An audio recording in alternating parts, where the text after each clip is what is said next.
তো hello guys, আজকে আমরা চলে এসেছি একটা নতুন ধরনের ভিডিও নিয়ে।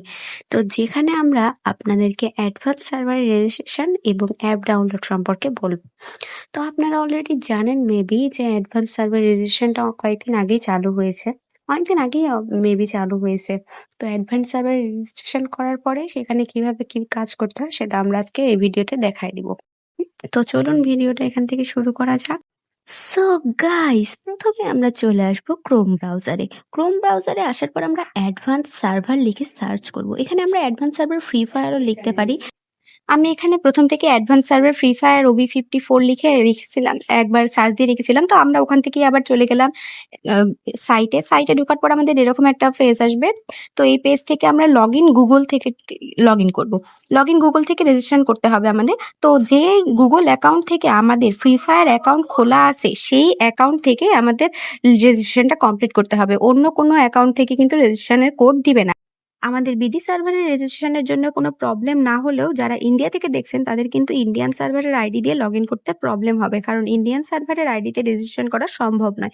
আপনাদের যারা ইন্ডিয়া থেকে দেখছেন তাদের যদি অন্য যে কোনো সার্ভারের আইডি থাকে আপনারা তাদের সেটা দিয়ে ট্রাই করে দেখতে পারেন, তাহলে আপনারা অ্যাডভান্স সার্ভারটা রেজিস্ট্রেশন করতে পারবেন। তো অ্যাডভান্স সার্ভার রেজিস্ট্রেশন করার প্রসেসটা আপনারা এখানে বুঝে গেছেন যে রেজিস্ট্রেশনটা কিভাবে করতে হয়। তো আপনাদেরকে আমি দেখিয়ে দিই যে কিভাবে আমি রেজিস্ট্রেশনটা করছি।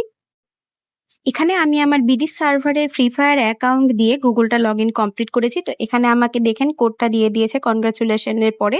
এই কোডটা আমাদের কপি করে রাখতে হবে। কালকে আমাদের সার্ভারটা ওপেন হবে, সেখানে আমাদের ডাউনলোড অ্যাপের অপশনটা চলে আসবে। এখন আমাদের ডাউনলোড অ্যাপের অপশনটা আসে নাই, তারপরেও আমি আপনাদেরকে অ্যাপের লিঙ্কটা ডিসক্রিপশনে দিয়ে দেবো। এখান থেকে হয়তো ডাউনলোড করা যেতে পারে, কিন্তু আমি ডিসক্রিপশনের লিঙ্কটা দিয়ে দেবো, আপনারা ওখান থেকে ডাউনলোড করে নেবেন।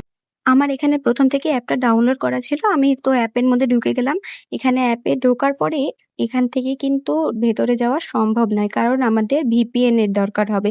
তো আমরা যে কোনো ভিপিএন থেকে এখানে কানেক্ট করে নিতে পারি। আমরা এখান থেকে একটা সিম্পল ভিপিএন দিয়ে যে কোনো সিঙ্গাপুর সার্ভার কানেক্ট করতে পারি। বিশেষ করে আমার সিঙ্গাপুর সার্ভারটাই দরকার হয় বেশিরভাগ সময়। তো আমরা সিঙ্গাপুর সার্ভারটা কানেক্ট করে নিলাম। এরপরে আবার আমরা রেজিস্ট্রেশনে গেলে দেখতে পাবেন যে এটা ঠিক হয়ে গেছে, ওই প্রবলেমটা সলভ হয়ে গেছে। তারপরে আমরা এটাতে মধ্যে ঢুকে গেলাম। যাওয়ার পর এখানে গেস্ট অ্যাকাউন্ট লগ ইন হয়। তো আমরা লগ ইনে ক্লিক করলাম। ক্লিক করার পরে এখানেই আমাদের এই রেজিস্ট্রেশনের কোড যেটা দিয়েছিল সেই কোডটা আমাদের এখানে বসাতে হবে। আমি এখানে বসিয়ে দিলাম। কালকে পর্যন্ত যেহেতু আমাদের রেজিস্ট্রেশনটা কমপ্লিট হয়েছিল না, সেই জন্য আমাদের এখানে ইনভ্যালিড কোড দেখাচ্ছিল। আজকে সেই প্রবলেমটা আমার সলভ হয়ে গেছে। এই দেখুন আমাদের অ্যাডভান্স সার্ভার খোলা শেষ সম্পূর্ণ। এখানে আমার অ্যাডভান্স সার্ভারটা ওপেন হয়ে গেছে, আপনারা দেখতেই পাচ্ছেন। এখান থেকে আমরা আগে সব ইনফরমেশন গুলো পেয়ে যাই যে কি কি চেঞ্জেস গেমের ভেতরে আসতে চলেছে। এখান থেকে আমাদেরকে ফ্রিতে ডায়মন্ডও দিয়ে দেয়, যেগুলো আমরা এই অ্যাডভান্স সার্ভারে শুধুমাত্র ইউজ করতে পারি। এখানে 1 ডায়মন্ড দিয়ে অনেক কিছু কিনতে পাওয়া যায়।